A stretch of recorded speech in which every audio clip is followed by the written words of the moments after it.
Welcome back for your third and hopefully final lecture of Chapter 1. So this lecture is going to focus on the language of anatomy and physiology. We're going to talk about different body regions. We're going to talk about why it's important to understand and learn these terms. We're going to finish up this section with how we can view different body regions using different medical procedures like x-rays or CT scans or MRIs. So the first thing I always like to go over is why is it important to understand the language? So when people take my class, they always say, there's so much memorization, I have to memorize everything. And you know what? You are correct. You do. You have to memorize a lot. Everybody who takes anatomy and physiology has to memorize a lot. So you're not unique. I'm not a unique instructor in that I make my students memorize. All instructors make their students memorize in anatomy and physiology. You have to learn the terminology of this class. And there's a reason for that. If you have a scar on your wrist and you're trying, or a wound on your wrist is actually a large structure, and if you're trying to describe where the scar is, well, he has a scar on his wrist, that doesn't tell me a lot of anything, because here you have a scar on your wrist, but here is a scar on the wrist, and which one is the scar that we're talking about? Well, it would depend on really how you describe it. So this scar is on the anterior aspect of the wrist, and it is this scar, this scar, I guess is the better term, is on the posterior aspect of the wrist. This is on the lateral side. This one is close to the intermediate region of the wrist. Do you see that? Whereas this one is way closer to that thumb. That would be like way over here on this hand, right? So you have to learn the language so that you can describe it a lot easier. I always, I get told by a lot of students, and this happens all the time, they don't think that my class is necessary or that learning these terms is really necessary. But I would argue that you wouldn't want to take a vehicle to a mechanic that didn't know what a hubcap was. Would you want to take your child to a doctor that didn't know what the anterior aspect of the carpal region was? Probably not, because it's the same thing. I mean, it's not the same as a hubcap, but the idea is the same. Makes sense? So there's a lot of terms, and here those terms are kind of blurred on this PowerPoint, but in the actual lecture you can see all the terms really nice and easy. You have the frontal region, the cranial region, you have the buccal region, nasal region, cervical region. I'm not going to go over all of these terms. You do have to memorize all of these terms. And there are two types of terms. So like it says plantus or plantar. I don't care which one you use. I tend to use the ER-AR terms more, or AL. Those are the ones that I tend to use. But you can use either one. I don't care. You'll get the points for either type, okay? You do have to know all of these terms. There's a lot more terms than just this. You also have to know the directional terms. I will go over directional terms because directional terms tend to be the harder things to learn. So memorizing terminology of the body is not so hard, but memorizing terminology of directions can be confusing. And so the first thing I always like to point out is our bodies anytime you're looking at a person, you always want to assume they are in what we call anatomically correct positioning. So this figure right here is an anatomically correct position. Her head and eyes are facing forward. Her arms are anterior. Her palms are anterior. Her legs are anterior. She's not slouching. She's not bending her knees. This is anatomic position. Your patients will not stand like this. You have to assume this position for your patients when you're trying to determine directionally where something is. So the anterior aspect is the front of the body, also known as ventral. Posterior aspect is the back of the body, also known as the dorsal side.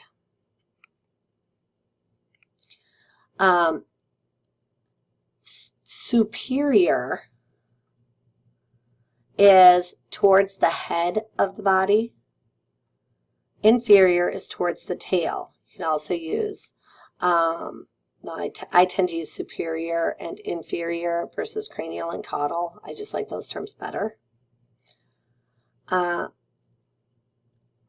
Medial is towards the midline of the body. Lateral is towards the sides of the body or away from the midline of the body. Now this is where it gets confusing. Proximal and distal. Proximal and distal are only used when you're dealing with the arms and legs, your appendages. And I always tell students to remember, appendage has P's and D's. A proximal and distal has P's and D's. So when you're trying to determine if you're dealing with proximal or distal, think, are you dealing with the appendages or not? If you're not dealing with appendages, then you're probably using superior, inferior. But if you are using appendages or dealing with appendages, then you want to use proximal and distal. Proximal means closer to the point of attachment to the body. Distal means farther away from the point of attachment to the body. So your elbow is proximal, your hand. Your hand is distal, your fingers. I'm sorry, your hand is distal, your wrist. That's what I meant to say. Your fingers are distal, your hands. Does that make sense?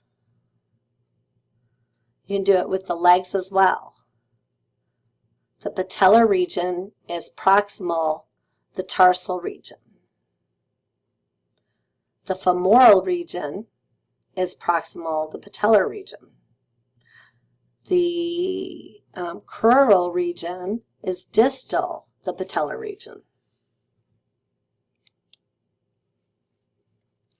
There are 3 very commonly used planes. So a plane or a section of the body is used to dissect organs or used in the medical field during operations, or when you're sewing up a wound, you might have to use one of these planes to fix the damage or something. The 3 most commonly used planes in medical imaging, in surgical procedures, you're going to have a sagittal section, a coronal section, and a transverse section. The sagittal section is what cuts the body into right and left halves. So this plane right here that I'm kind of moving my pointer along, that's that sagittal plane. And it has one eye on one side and the other eye is on the other side of that plane. The coronal section right up here cuts the body into anterior and posterior portions.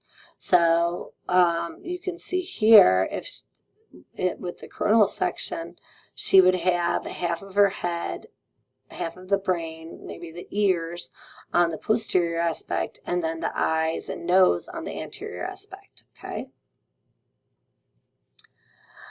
Transverse plane cuts into a superior and inferior section. So superior is going to be above or closer to the head, inferior closer to the tail. And this is also known as a cross section. So a lot of our organs are made into cross sections so you can look at them. So here's an example of how we will be using these planes or these sections. You will get to dissect a rat this semester, or you should be able to. I'm assuming I didn't have all my rats like ruined or something. You're going to do a sagittal section right along the anterior aspect or their ventral body cavity. And then you're going to have to do a transverse section cutting across to get to both of their arms, their upper arms. You're going to do another type of cut, which is not as common, but it's known as an oblique cut, to cut down so that you can then open up the entire body cavity and look at the different organs inside. So when we do open the body cavity, we'll get to see different regions. So we have this thoracic cavity up here. The thoracic cavity contains the lungs, or a region for the lungs, another region for the heart. The lungs have their own special membrane surrounding them called a pleural membrane. The heart has its own special membrane called the pericardial membrane.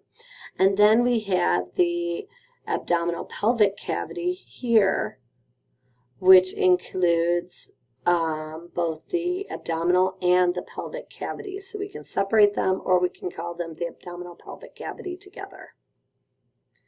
And these have their own special serous membrane surrounding them, known as the peritoneum.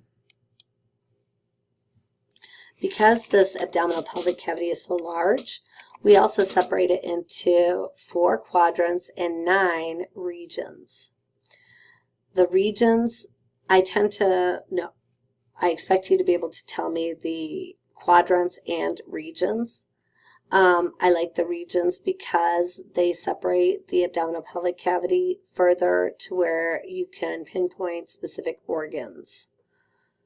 So, and they're not hard. Really, you have a right and left organ, and then you have 3 middle organs. Okay, so like you have this right hypochondriac region and a left hypochondriac region. Right lumbar, left lumbar, right iliac, left iliac. And then down the middle, you have the epigastric and the hypogastric region. And then right in the very middle is that umbilical region. So here's an example of what I might ask. Patient John Doe was complaining of pain in his. So I might ask you to name this abdominal pelvic region.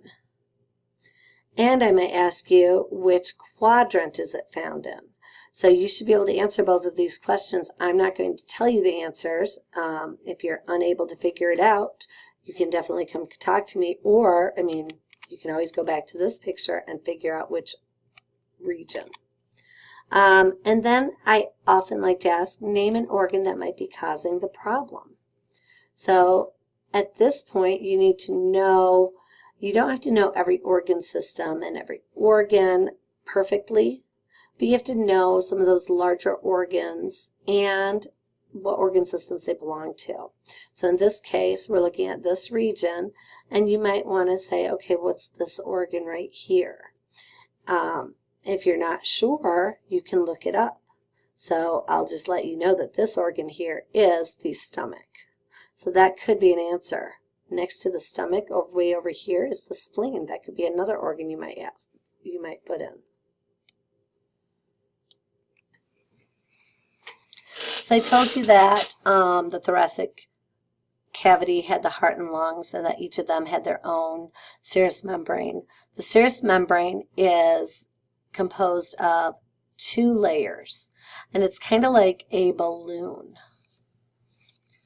So the layers run with each other. So here's one layer, and then here's the other layer.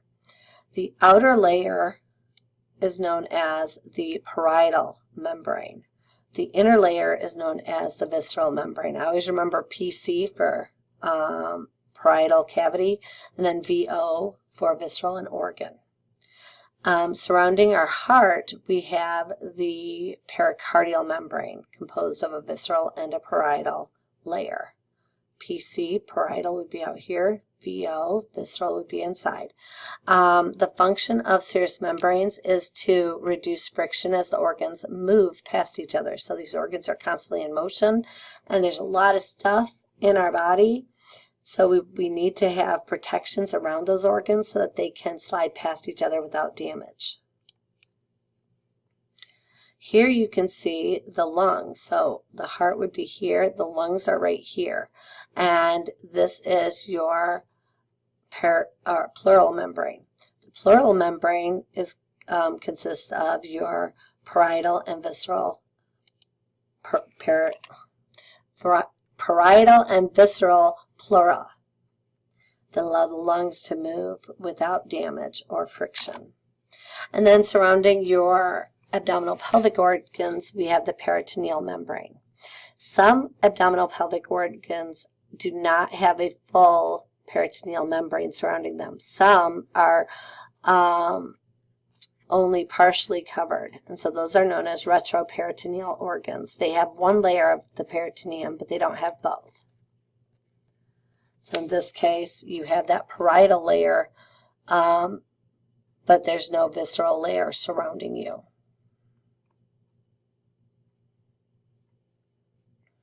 But over here, then you have the visceral and parietal organs, or visceral and parietal layer surrounding you. Okay. The last thing we'll talk about then is medical imaging. Historically, it was really hard to determine what was going on inside the human body, and the reason for that is because we couldn't see inside the human body. So if someone had a swelling, if someone was complaining of pain, all you could do was either a surgery, which didn't often end well for the patient because they also historically didn't use the best aseptic technique. So they could have surgery and hope everything went well, or they could just, suck it up and, hope the damage, whatever was wrong, didn't have severe issues or didn't cause severe issues with the body. Today, though, we have a lot of mechanisms for identifying or imaging internal structures.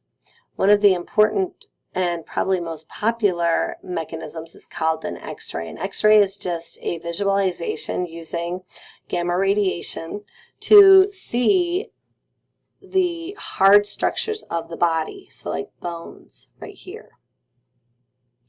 We now can use a special type of X-ray called a CT scan to make basically a transverse image of the body, of a specific region of the body, which can help us identify if there's something, growing or something wrong with a certain region of the body. We can use MRIs, which are even, they're really fancy. They allow us to see more soft tissue. We don't have to just look for the hard tissue. And it uses magnets to find these different structures in the body. So seriously high-leveled magnets that will allow you to look at different structures in the body. And probably the most or the least invasive is the ultrasound, which is used on specific regions of the body that are more likely to be sensitive. So the main thing that I think of with ultrasounds is pregnancy.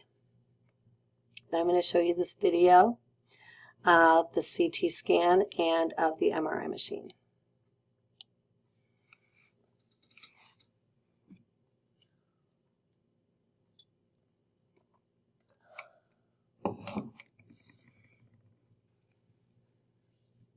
The CAT scan is a medical procedure in which a specialized X-ray provides a cross-sectional image of the body. A patient lies inside a tunnel equipped with a scanner. The scanner consists of an X-ray emitter 180 degrees across from the receiver. The patient's bed slowly moves through the tunnel and stops. The scanner circles the patient, and X-rays are beamed and received at many points along the circumference of the tunnel. Each time the bed moves, the scanner circles again. A computer analyzes the information received by the X-rays and constructs an image of a slice of the body. That would be a transverse section of the body, by the way. This video of the MRI shows how an MRI is used. It doesn't really give a lot of information about the actual function of the MRI. It's more a video to help you understand, like, so that you don't stress out if you're having an MRI, because MRIs can be very, very scary since you're being put into a tube. It feels kind of claustrophobic for some individuals. I watched the video, and I will let you know that I did not have the experience that lady had. I think this is a much nicer MRI machine, but maybe that's how the experiences are nowadays. So that'd be nice. I don't know. So here again, you have that X-ray showing the bones of the hand. And here you see a CT scan of the brain. This is an MRI machine that generates an image using a magnetic field for a high resolution. This is a PET scan. And PET scans can be used in to help you identify like blood flow regions or help you identify tumors in the body. And then this is an ultrasound, which is used typically when you need less invasive activities being done. And at this point, we are done with the chapter. So only 3 lectures, so not too bad, right? You should be able to go through and answer the questions to the interactive link that they have. There are some review questions. There's some critical thinking questions. I tend to use review questions, critical thinking questions. I may even use an interactive link question on my exam. I tell people this all the time, and I'm always amazed at how many people didn't even look at the questions. You want to make sure that you have the study guide for Chapter 1 filled out so that we can actually discuss the questions. So during our discussion portion of our class, we're going to be going over study guide questions. I expect that you're going to know or you're going to have listened to the chapter lectures, and you'll be able to just go right into the actual, questions that you're struggling with. Okay? So I will talk to you guys next time in class. Bye.